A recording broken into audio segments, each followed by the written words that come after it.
A man abandons his old mother in a deserted barn, promising to visit her soon. But he only returns a year later and is shaken to find a magnificent mansion in its stead. What happened to his mom in this 1 year was something he could have never imagined. Josephine had always been an early riser, but that day, Dylan couldn't help but feel a sense of dread when he saw his mom still asleep in the guest bedroom. He was not sure if he was doing it right, but for all he knew, he didn't want his old mother around anymore. "Is she awake yet? Did you tell her that she'll be moving out today? I don't think she can stay with us anymore," Dylan's wife, Amanda, asked as she gave him a reassuring pat on his shoulder. Before 60-year-old Josephine could fathom anything or wake up to the warm streaks of the morning lie. "Mom, wake up. Did you pack all your stuff?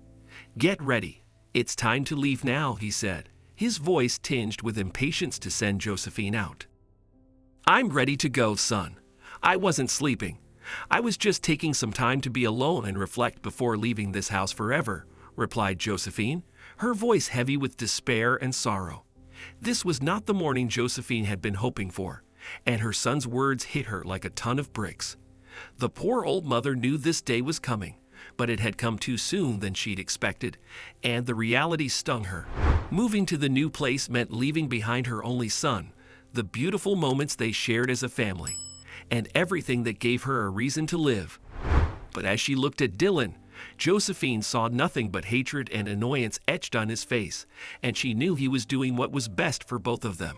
So with a heavy heart bearing the impending separation, Josephine gathered her belongings and prepared to leave that morning. "Is it because of my heavy makeup, son? I even stopped going to the park every morning and evening after you asked me to." Josephine broke Dylan's silence during their drive. "Mom, it's not about your makeup or you going to the park," Dylan said. "The thing is, you still have this illusion that you're some celebrity. Mom, you need to realize that you were never an actress. Nobody was even ready to cast you even for a small role. And now that you're older, you need to admit that you were an unsuccessful small-town model who never had a career in Hollywood. I feel ashamed every time someone tells me they've seen you in the park, at the mall, wearing heavy makeup as if you're on some movie set. It's so embarrassing." Dylan's words cut deep into Josephine's already wounded heart, and she felt it sink. When she was heavily pregnant, Josephine's boyfriend betrayed her and absconded, leaving her with heartbreak and a huge baby bump. She was trapped between her baby and her dream career. So a few months after her baby arrived, Josephine left him at his grandma's house while she tried pursuing a promising career in Hollywood. Unfortunately, she never made it, let alone land just one role, even as a supporting actor. Josephine kept trying for several years, shuttling between her job as a small-town model and the movie sets, begging for a chance in Hollywood. But nothing clicked, and as time passed, her son Dylan grew up under his grandma's care without Josephine's involvement or attention. Eventually, Dylan graduated from college, married his girlfriend, and settled down. At one point, Josephine stopped chasing her unfulfilled dreams and moved in with her son and his wife. She was reduced to an old and forgotten model, but in a cranny of her heart, she still felt like a star. But it didn't go too well with Dylan. He loved his mother, but not her ways. He even tried talking to her to stop thinking she was a celebrity. But when Josephine wouldn't listen, he and his wife decided to send her away. Moreover, they planned to have children and decided Josephine didn't quite fit their new plans. As Josephine peeked out the window, watching the world blur by, she couldn't help but wonder what her future held. Where is he taking me? Will I be looked after well? I hope it's not a nursing home. Josephine's thoughts haunted her. Just then, Dylan pulled over outside a shabby old barn and asked her to get down. "This is you where you're going to live from today," said Dylan, pointing at the building in a secluded part of a new town. "It belongs to my friend's parents. They're abroad, and my friend said I could use this place if I wanted. So this is your new home, Mom. Everything you need is here." Josephine felt a lump rise in her throat as she stepped down from the car, fighting back her tears. Maybe he's right. Maybe it's for the better, she thought, trying to stay positive. And my son found me a good house. I'm sure he'll only do what is best for me. But as Josephine stepped into the abandoned barn, Her heart sank. The place was in shambles, with stained, moldy walls and a roof that looked like it could collapse at any moment. Dylan had furnished the interiors with second-hand furniture from thrift stores, and there was no sign of the modern conveniences Josephine had enjoyed during her stay at her son's house. Tears gushed into her eyes when she realized that Dylan was leaving her in this desolate place to live on her own. "Do you like your new home, Mom? I even furnished it." Dylan interrupted Josephine, who couldn't shake the feeling of how she'd managed to live alone in such a dilapidated house. She'd hoped for a better home, perhaps with a small garden or a porch.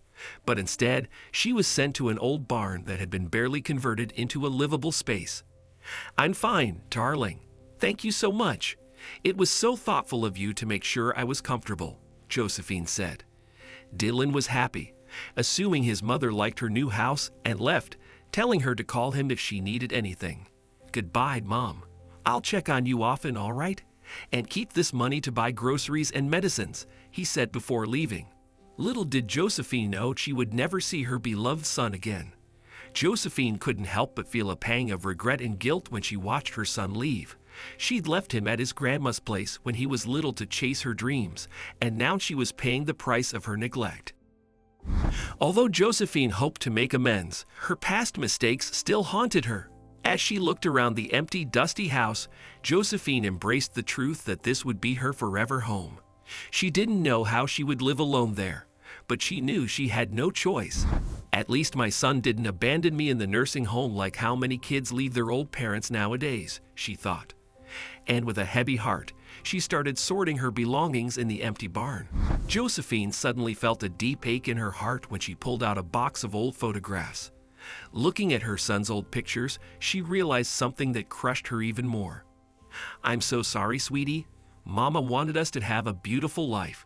I never imagined you'd go through this," cried Josephine as her shaking hands held Dylan's photos from different timelines.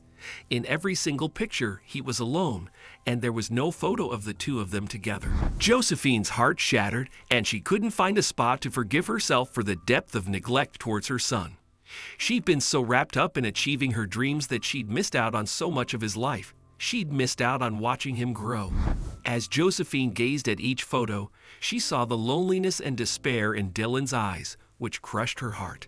How she wished to go back in time and watch him grow up, hold him close, and tell him how much she loved him. But Josephine knew she could never change the past. She spent a string of days and sleepless nights only crying, her heart shuddering to tell her son she would never leave him again. Days turned into weeks and weeks to months. Dylan never contacted her, and it hurt her even more when he never visited or answered her calls. But one day, Josephine's life turned around when she heard someone cough behind the wall.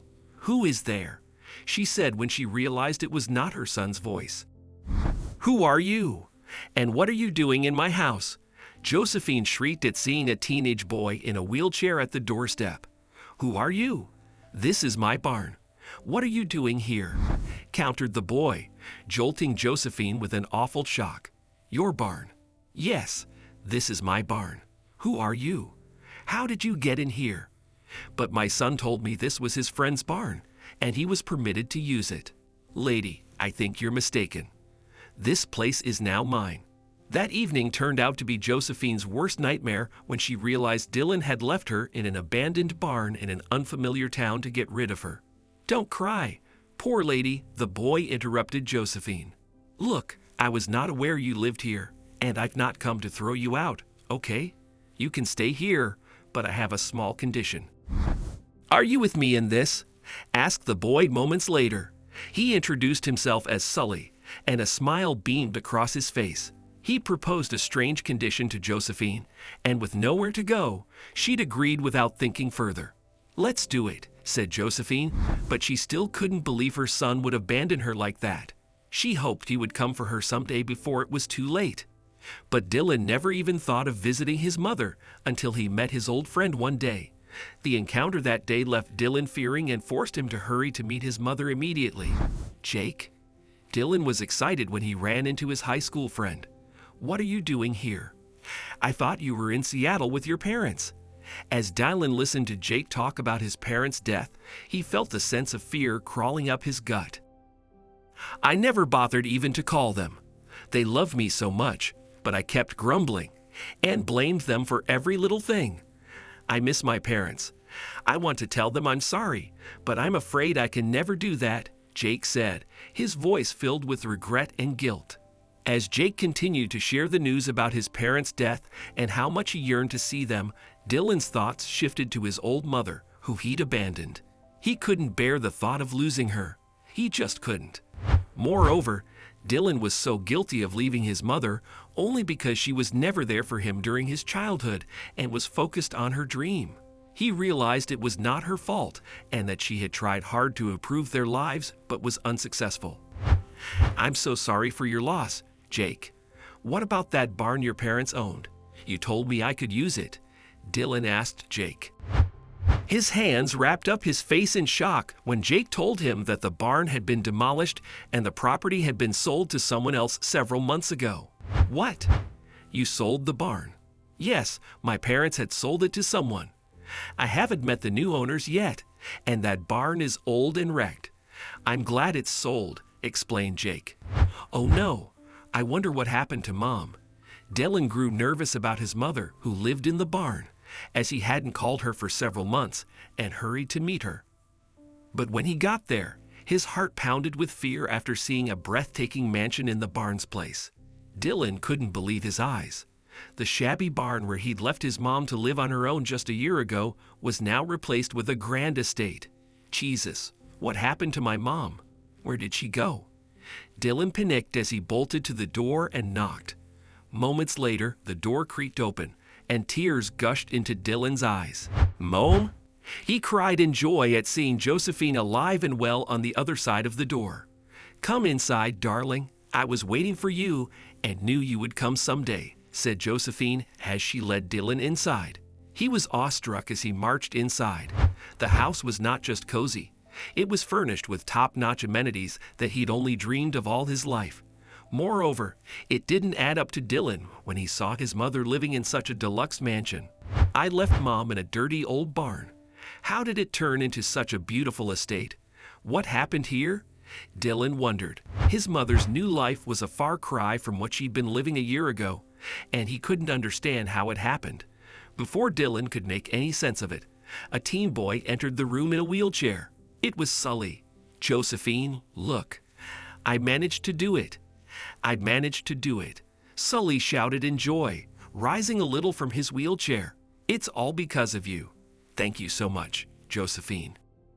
As it turned out, Sully was the only son of the wealthy widower who'd purchased the property from Jake's late parents. Unfortunately, Sully's dad died in a car crash a year ago, and he was orphaned. His dad had dreamed of building a large estate where the barn once stood, so Sully had visited a year ago to fulfill his late dad's wish. That's how he met Josephine in the barn. He realized that she, too, was alone and allowed her to stay with him in exchange for her love and care. We met last year, said Josephine. I was so heartbroken when you left me alone here. I realized I'd called it upon myself and could not forgive myself for neglecting you when you were little. And then Sully came into my life. He'd lost his parents, and I'd lost my son, though he was very much alive. We shouldered each other's grief, and I realized this was how God had wanted me to make amends for my past mistakes. I'm sorry for never being there for you, sweetie. Dylan's heart melted, and his eyes streamed with tears when he realized his mother was stronger than he'd ever imagined. Josephine had faced her battles alone and had confronted her mistakes to make things right. Dylan hugged Josephine and apologized to her for abandoning her and even forgave her. A few days later, he met her and handed her the keys to his house, begging her to return home. Mom, you can move back into my house. Amanda and I are expecting a baby. We bought a bigger house so you can move back and live happily in my old house, he said. But to his shock, Josephine turned down the offer, although she was happy and grateful to her son for wanting her back home. Sweetie, I was asking God for a way to make things right. He sent Sully my way, and now this boy is my second son. I want to watch him grow up. I want to be the mother to him that you never had all your life. Dylan was the proudest son that day and hugged his mom as tears of joy and guilt poured down his eyes.